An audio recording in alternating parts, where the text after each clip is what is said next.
Master जी ने अनार को कैसे खरबूजा बना दिया और मुझे अपना केला खाने को दिया, सब कुछ विस्तार से बताने वाली हूँ आज की इस वीडियो में।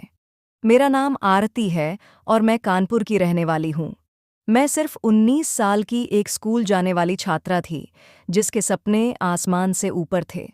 मैं अपने परिवार के साथ गंगा के किनारे एक साधारण घर में रहती थी।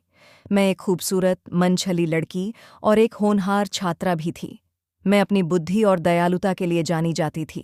मेरे पिता एक बैंकर थे और मेरी माँ एक छोटी सी दर्जी की दुकान चलाती थी। अपने परिवार की साधारण पृष्ठभूमि के बावजूद मैंने अपने लिए एक उज्ज्वल भविष्य बनाने का सपना बुन लिया था। एक दिन की बात है, मैं कानपुर की शोरगुल भरी गलियों से दूर मैं गंगा किनारे बैठकर किताब पढ़ रही थी। तभी मेरी मुलाकात उस आदमी से हुई जिसने मेरी जिंदगी की दिशा ही बदल दी। उसका नाम प्रोफेसर रवि मल्होत्रा था। वह 40 साल का था, लेकिन उसकी आंखों में अभी भी जवानी की चमक थी और वह पहले मुलाकात में मुझे निहारते रहे। मुझे ऐसा अनुभव हुआ कि वह कितने वर्षों से प्यासा है और मैं उनके लिए पानी हूँ।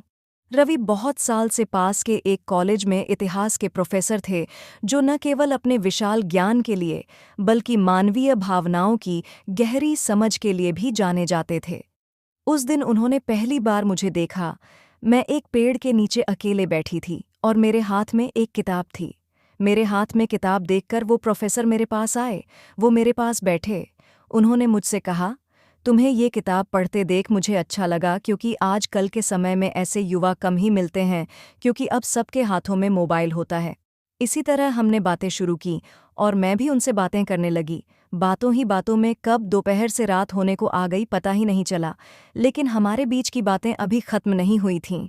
मैंने रवि सर की ओर देखा और कहा, आपने शायद कानपुर को सिर्फ एक प्रोफेसर की नज़रों से देखा होगा, लेकिन क्या आपने इसे मेरी नज़रों से देखा है? वो थोड़ा हैरान हुए, फिर हल्की मुस्कान के साथ बोले, मतलब? मैंने उत्साह से कहा, मैं आपको आज कानपुर घुमाना चाहती हूँ। मेरा शहर किताबों से भी ज्यादा दिलचस्प कहानियों से भरा हुआ है।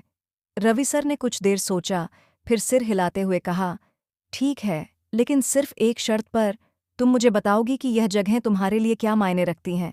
मैंने हंसते हुए हामी भरी और हम गंगा घाट से निकलकर पास के ऑटो स्टैंड की ओर बढ़े।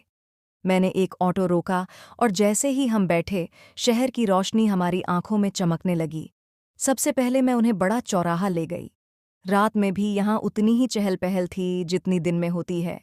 ठेले वाले, दुकानदार और खाने पीने के स्टॉल्स की भीड़, ये जगह कानपुर की धड़कन थी। मैंने कहा, ये मेरी सबसे पसंदीदा जगहों में से एक है। जब भी मेरा मन भारी होता है, मैं यहाँ आकर ठंडी कुल्हड़ वाली चाय पीती हूँ। रवि सर हंस पड़े।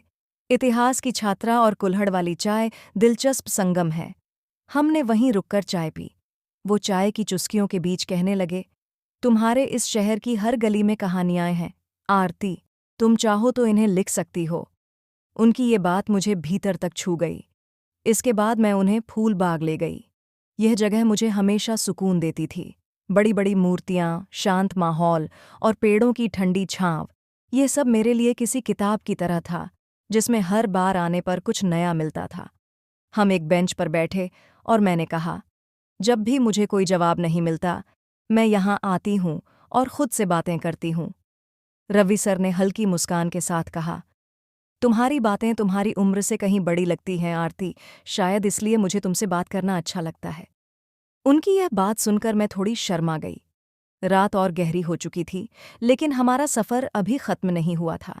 मैंने उन्हें कानपुर की मशहूर गलियों में ले जाकर बताशे और टिक्की खिलाई। उन्होंने छकते ही आंखें बंद कर लीं और कहा, अरे वाह, ये तो सच में बेहतरीन है। मैंने हंसकर कहा, मैंने कहा था ना, मेरा शहर सिर्फ किताबों से नहीं, जायके से भी भरा है। रात काफ़ी हो चुकी थी और अब लौटने का समय था। रात ज्यादा हो गई थी और मेरा घर वह लगभग 60 किलोमीटर दूर था, इसलिए कोई भी ऑटो वाला इतनी दूर जाने को राजी नहीं हुआ। तब रवि सर ने कहा, मेरा रूम पास में ही है, आज तुम मेरे यहाँ ही रुक जाओ, कल सुबह मैं तुम्हें छोड़ दूंगा। अब मेरे पास कोई दूसरा ऑप्शन नहीं था, तो मैं उनकी बात मान गई।